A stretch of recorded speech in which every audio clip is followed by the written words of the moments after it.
Selamat siang Prof. Aswin, selamat datang di perkuliahan ekonomi mikro. Kami mohon bimbingan dan arahan kepada Prof. Aswin untuk memberikan perkuliahannya hari ini. Terima kasih. Nah, semuanya kita sudah kedatangan Prof. Aswin. Mari kita simak semuanya. Buka kameranya semuanya, Mas, sama Mbaknya. Terima kasih, Prof. Alvin. Silakan untuk mengambil alih.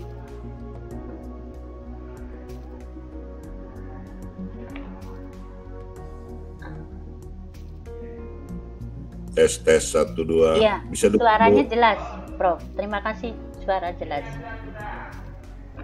Sekali lagi mohon maaf, Bu. Iya, Pak.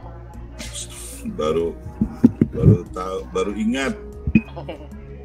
Karena malam tadi itu sampai jam 10 tambah lagi kami rapat lagi. Ini rasanya tidak ada kegiatan. Ya, Bu. Maaf. Mungkin ya, Ibu sudah menyampaikan tadi, Bu? Belum. Belum. Ya, kami menunggu Prof. Aswin untuk memberikan pengarahan dulu. Kami mohon bimbingan dan pengarahan untuk 1 semester ke depan. Nanti saya mengikuti arahan Prof. Aswin. Iya, Bu. Mohon maaf nih, bukan harusnya sama-sama aja, Bu. Enggak Bapak, Prof. Kan saya masih belajar nih, Prof. Jadi terima kasih atas waktunya. Tadi malam saya mengajar di kelas ini juga, Bu. Ada Akmal, ada Aisyah di sini, Taskia. Ya. Iya, Prof. Pertama, terima kasih pada Ibu Pinto bisa bersama-sama dalam mata kuliah ini. Kemudian saya mohon maaf sesuai dengan apa yang kami sampaikan kemarin bahwa pada semester ini itu kemungkinan saya itu untuk mengajar beberapa mata kuliah itu tidak bisa full. Jadi hanya saya pegang 1 ekonomi pertanian yang pada sempat karena padat sekali penyusunan di kantor nih, berbagai hal yang lagi dikerjakan. Kemudian untuk ekonomi mikro ini sudah kami sampaikan pada penjelasan awal di pengantar ilmu ekonomi bahwa dari sudut ilmu ekonomi itu terbagi menjadi ekonomi makro dan ekonomi mikro. Nah, di antara ilmu pengetahuan, ilmu ekonomi itu berasal dari ilmu sosial kalau kita perhatikan. Meskipun di dalamnya ada perhitungan matematika, ada sedikit pengetahuan yang lain, tetapi tidak menjadi yang utama. Itu adalah yang penunjangnya. Kita menyebutnya dengan ekonomi trika ataupun apa sebutannya. Nah, nanti ekonomi mikro dan ekonomi makro ini itu dipelajari di tempat kita. Karena apa? Karena sebagian besar kegiatan-kegiatan dari pertanian itu melihat di on-farm-nya itu adalah ditinjau dari ekonomi mikro. Misalnya hukum the law of diminishing return di sesi produksi, meskipun kita menambah terus tenaga kerja di satu luas lahan, tetapi tentu ada equilibriumnya, ada maksimalnya, ada titik nadirnya lah kalau kita menyebutnya. Jadi ada yang harus kita ukur sedemikian rupa. Kalau luas lahan sekian tenaga kerjanya, dan itu sebenarnya sudah ada standar, kita sudah buat sebenarnya. Oleh karena itu kawan-kawan sekalian di semester ini didalami baik-baik. Nanti banyak disampaikan oleh Ibu Pinto Saya menyampaikan awalnya saja, sebagaimana juga penjelasan saya beberapa waktu, bahwa ilmu ekonomi itu kalau kita tinjau dari sudut mikro, itu pasti berkaitan dengan keterbatasan sumber daya alam. Keterbatasan sumber daya alam itu apa saja sumber daya alamnya? Dari sudut ekonomi itu kita melihatnya ada tenaga kerja, ada lahan, ada modal, kemudian ada keahlian keahlian mengorganisasikan, entrepreneurship istilahnya. Paling tidak itu, tapi banyak lagi tambahannya, keterbatasan komunikasi, keterbatasan transportasi juga sebenarnya. Kalau misalnya kita ke Kutai Barat, jalannya sekarang rusak, itu merupakan keterbatasan juga yang menjadikan bahan-bahan menjadi mahal. Nah, keterbatasan ini itu dikelola dengan baik, kemudian dari keterbatasan itu memenuhi kebutuhan manusia, yang kalau kita perhatikan kebutuhan manusia itu tidak terbatas. Oleh karena tidak terbatas jumlahnya, maka orang-orang itu digolongkan oleh Malthus menjadi ada orang yang kebutuhannya kebutuhan primer saja, kebutuhan pokok, sandang, pangan, papan. Di negara-negara yang masih berkembang, ya bisa juga kita sebutlah Indonesia ini, kebanyakan orang tuh hidupnya yang penting makan dulu lah. Bisa makan, punya pakaian, ada tempat berteduh.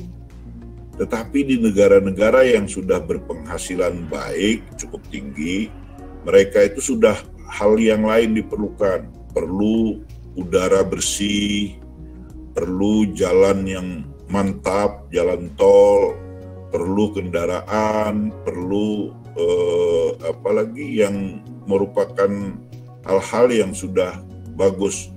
Air bersih, kalau kita kan sebagian kita masih asal ada air saja. Kalau di orang yang sudah maju tentu tidak mau meminum air yang tidak dilihat di laboratorium misalnya, sehingga mereka membeli air kemasan yang bagus. Kemudian makanannya juga kalau di negara-negara yang sederhana ini itu tidak seperti mereka sudah menggunakan makanan yang sehat, tidak memilih. Jadi saya kira itulah yang menyebabkan ekonomi itu bisa jalan. Coba bayangkan kalau misalnya semuanya bisa dipenuhi. Seperti sekarang ini kita tidak perlu lagi misalnya bertani, tidak perlu lagi kita kemana-mana karena sudah dipenuhi. Misal aja nih, misalnya contoh nih, Google ini kan sama dengan guru sebenarnya. Kalau Google ini dia mau ambil alih semuanya bisa nih. Jalan-jalan kita ini aja sudah dipoto, rumah kita ini sudah diketahuinya data kita, kemudian biodata kita pun sudah ada di dalam Google itu, nama, tanggal lahir, alamat, itu ada semua sudah. Ditambah lagi semua ilmu pengetahuan yang ada tuh masuk semua di sana, semua orang. Jurnal internasional, jurnal apapun ada di Google semuanya.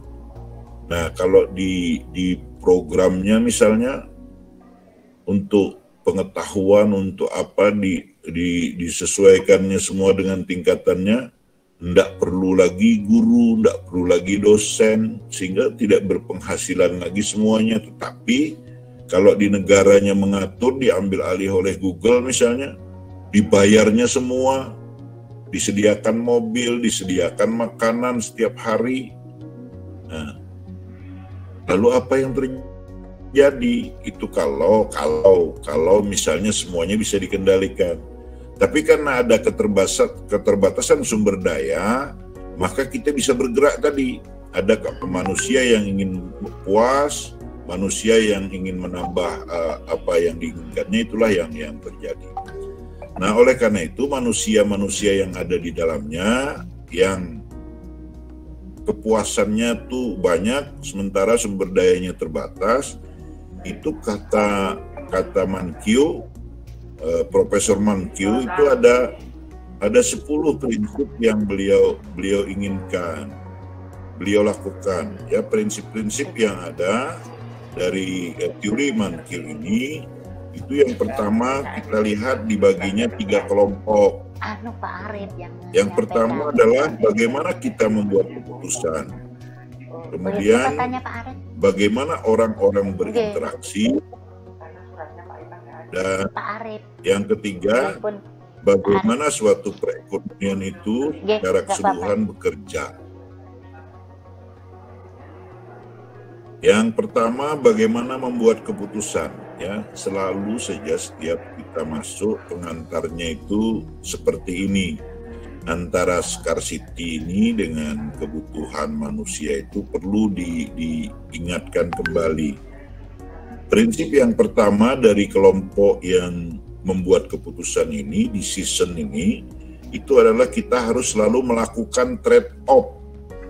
Nah, trade-off inilah, ya, tidak ada makan siang yang gratis, kemudian atau harus mengorbankan sesuatu. Itu apa yang disampaikan oleh Mankiw. Pembuat keputusan harus merelakan satu tujuan untuk memperoleh tujuan yang kita inginkan. Kalau kita ingin makan nasi yang lebih enak, kita harus mengorbankan uang untuk membeli beras yang harganya lebih tinggi. Tetapi karena kita terbatas, lalu kita mungkin mengurangi yang lain. Saya kira ini prinsip Mankiw ini penting untuk kita, yang digunakan orang di seluruh dunia. Kemudian yang kedua, biaya adalah apa yang Anda korbankan untuk memperoleh sesuatu. Pembuat keputusan mengharuskan kita masuk ke dalam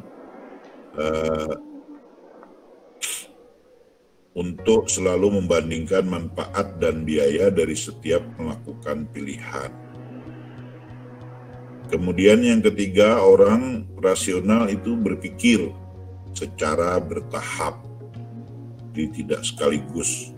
Banyak keputusan dalam hidup memerlukan penyesuaian kecil secara bertahap dalam proses pelaksanaannya. Yang keempat, dalam kelompok bagaimana kita mengambil keputusan ini adalah kita bereaksi terhadap insentif. Jadi karena kita selalu membuat keputusan berdasarkan perbandingan atas segenap biaya dan manfaatnya, maka perilaku kita pun akan berubah setiap perhitungan biaya yang memanfaat tersebut berubah. Kelompok yang kedua, bagaimana orang berinteraksi. Ini ada dua prinsip. Yang pertama, perdagangan dapat menguntungkan semua pihak, ya, 3 prinsip, ya. Yang kedua, pasar secara umum adalah wahana yang baik untuk mengorganisasikan kegiatan ekonomi. Dan ketiga adalah pemerintah ada kalanya dapat memperbaiki hasil-hasil mekanisme pasar. Kemudian bagaimana suatu perekonomian secara keseluruhan bekerja? Yang pertama, standar hidup di suatu negara tergantung pada kemampuan memproduksi. Selanjutnya, terakhir, masyarakat menghadapi trade-off jangka pendek antara inflasi dan pengangguran. Itu 10 prinsip Mankiw yang dibagi 3 kelompok. Kelompok satunya bagaimana mengambil keputusan, itu jumlahnya ada 4. Kemudian kelompok kedua bagaimana orang berinteraksi, itu ada 3. Dan bagaimana suatu perekonomian secara keseluruhan bekerja, itu ada 3. Kami kira ini penting untuk dipahami dulu bersama-sama. Dicari saja 10 prinsip Mankiw, anak-anak sekalian, sehingga nanti bisa melihat penjelasan-penjelasan yang ada, yang kita kaitkan dengan pertanian, kita kaitkan dengan pengelolaan di pertanian. Kami kira ini dulu, untuk selanjutnya kami kira perlu Ibu Pinto melakukan kontrak kerja dengan kawan-kawan di kontrak perkuliahannya, apa yang perlu dilakukan. Kami persilahkan Ibu, mohon maaf nih Bu ya, saya silakan Bu. Mohon izin Prof. Prof. Aswin, tanpa mengurangi rasa hormat saya kepada Prof. Aswin, saya masih perlu bimbingan dan arahan ya sebagai pengajar. Saya sebagai asistennya Prof. Aswin akan melaksanakan. Iya Prof. Jadi masih banyak belajar nih Prof. Untuk perkuliahan ekonomi mikro secara umum sudah disampaikan oleh Prof. Aswin tentang bahwa ekonomi mikro di situ lebih ruang lingkupnya menyangkut tentang perekonomian secara individual, yaitu tentang bagaimana mencukupi kebutuhan sendiri dengan kebutuhan yang tidak terbatas dan sumber daya yang terbatas. Juga kita sebagai nanti menghubungkan antara ekonomi mikro dengan di agribisnis, bagaimana kita akan nanti mencari 10 prinsip ekonomi menurut Matthew ya.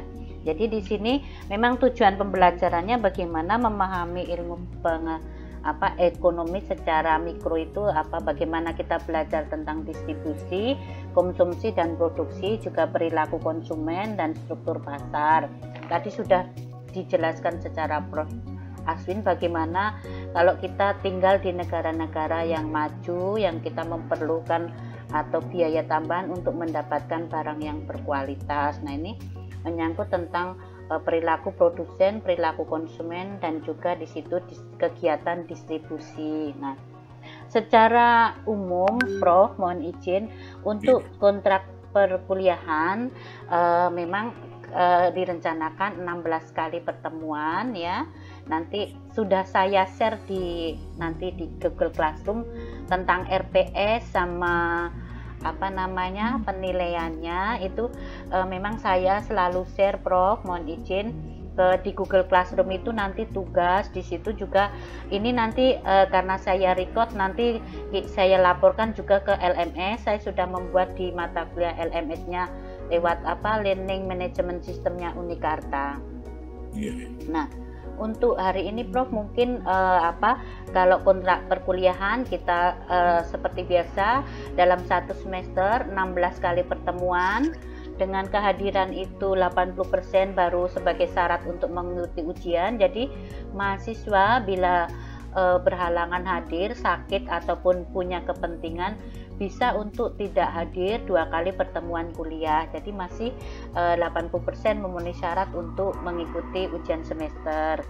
Nah, 1 sampai 7 terus pertemuan ke-8 kita diadakan ujian tengah semester, pertemuan 9 sampai 16 nanti pada 16 itu kita adakan ujian akhir semester. Nah, untuk proporsi penilaian juga di situ sudah ada untuk UAS, nilai UAS itu 40% Prof, tidak saya tampilkan tetapi ada di itu yang saya kirim di RPS Prof, saya nggak menampilkan di sini. Nah, di situ untuk UTS-nya 30%, tugas mahasiswa itu 20% dan kehadirannya 10%, keaktifannya juga 10% gitu Prof. Nah, mungkin itu saja karena kebetulan Prof saya juga membina di mata kuliah di semester ini, semester 2 prodi agribisnis itu akuntansi biaya. Nah, iya, jadi nanti ya lebih ke saya hubungkan untuk biaya produksi di kegiatan produsennya juga untuk perilaku konsumennya. Nah, untuk sementara Prof mungkin mohon izin itu aja yang bisa saya sampaikan ya. Nanti ke depannya nanti saya selalu juga mohon izin untuk berkonsultasi dengan Prof Aswin tidak hanya dalam mata kuliah ekonomi mikro, mungkin untuk menunjang saya di kegiatan mengajar di Prodi Agribisnis Unikarta, Prof. Mohon izin. Nah, itu. Ibu juga sudah senior tuh. Belum. Santai aja, Bu. Ya. Saya kira tidak ada masalah, Bu. Saya senang sekali Ibu bersedia bergabung. Karena kalau saya sendirian bisa ndak terurusi ini, Bu. Saking anunya nih masih jadi di pemerintahan. Sebentar lagi saya juga sudah bisa full nanti, mudah-mudahan. Karena saya lahir tahun 63, berarti 2023 itu saya harus purna. Tetapi kelihatannya saya ini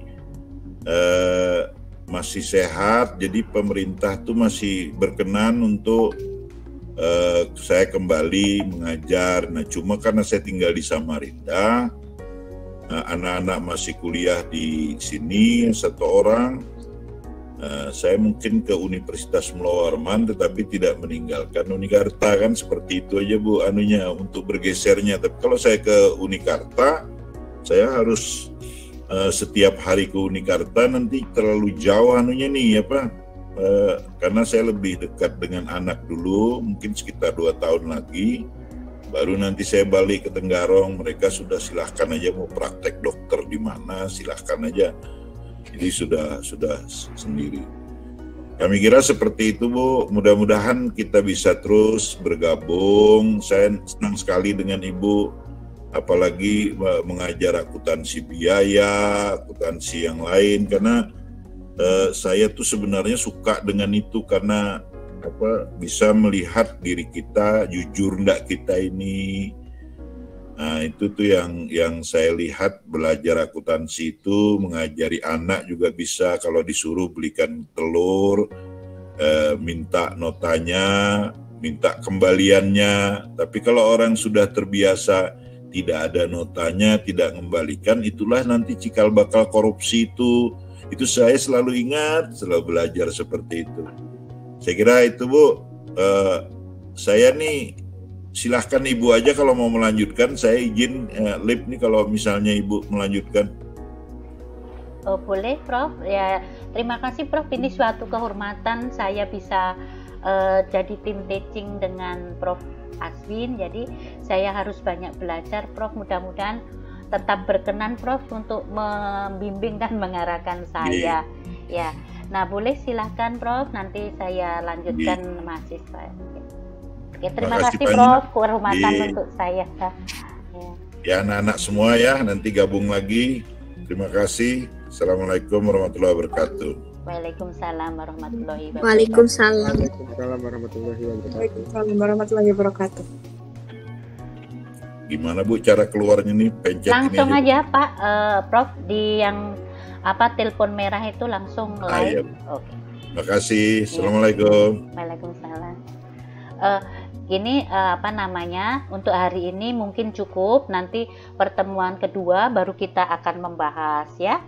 Jadi terima kasih semuanya rekan mahasiswa ya sudah bergabung. Nanti Ibu akan melanjutkan, tapi tetap kita tetap nanti berkoordinasi dengan Prof. Aswin. Nah, untuk RPS-nya nanti Ibu kirim juga ya, sama seperti itu juga untuk modulnya nanti Ibu akan kirim ya. Oke, hari ini cukup. Terima kasih. Salam sehat selalu ya. Saya mau bertanya. Apa? Ada pertanyaan dulu? Iya, jadi ini pertemuan, kan kemarin kata Ibu pertemuan 1 sampai pertemuan ke-8 itu Prof. Aswin. Jadi yang ini kayak apa? Nah, gini, Prof. Aswin kan karena kesibukannya beliau di Bapeda kemarin menyerahkan ke Ibu nanti. Nah, Ibu tetap nanti pertemuan Ibu yang melanjutkan, tetapi nanti ada kalanya Prof. Aswin akan mengajar. Nanti kita kalau beliau kapan nanti Ibu informasikan, tetapi selanjutnya nanti Ibu akan meneruskan ya. Jadi pertemuan 18 tetap Ibu melanjutkan ya. Ini tadi pengarahan Prof. Aswin seperti itu, tapi tidak tertutup kemungkinan Prof. Aswin akan mengisi pada saat beliau tidak sibuk. Nah, nanti kita selalu tetap koordinasi ya Aisyah ya semuanya. Jadi Iya, Bu. tetap itu, jadi tetap kita karena kuliah ekonomi makro menyangkut tentang kegiatan produksi, terus di situ ada konsumsi, distribusi, juga di situ ada antara kebutuhan dan keinginan, dan antara kebutuhan yang tidak terbatas dengan sumber daya yang terbatas. Juga di situ nanti kita akan belajar elastisitas, ya, tentang permintaan dan penawaran, juga keseimbangan pasar, karena ekonomi mikro itu lebih kepada tentang pemenuhan kebutuhan individual, ya, tapi tidak tertutup kemungkinan bagaimana kita belajar tentang struktur pasar. Nah, itu aja semuanya, sudah cukup. Tadi sudah gamblang, hanya yang disampaikan Prof. Aswin itu kepada ke lapangan secara langsung, isu-isu yang terkini, ya, bagaimana bahwa kita butuh itu tentang biaya opportunity cost, ya, biaya peluang, bagaimana kita membutuhkan biaya ekstra untuk mendapatkan barang yang lebih berkualitas. Nah, di negara-negara yang sudah maju, ya, untuk mendapatkan air bersih, ya, seperti itu contohnya tadi. Oke, terima kasih. Untuk hari ini cukup, ya. Nanti pertemuan kedua baru kita bahas tentang permintaan dan penawaran, ya. Tadi sudah konsep teori ekonomi mikro secara umum. Oke, semuanya, salam sehat selalu, salam ya, sejahtera semuanya. Oke, sukses semuanya buat kalian semuanya. Sampai ketemu minggu depan, ya. Oke, silakan untuk live. Terima kasih, Bu. Ya. Terima kasih, Bu. Oke, ya, sama-sama. Bye-bye. Assalamualaikum. Waalaikumsalam. Ibu izin live dulu.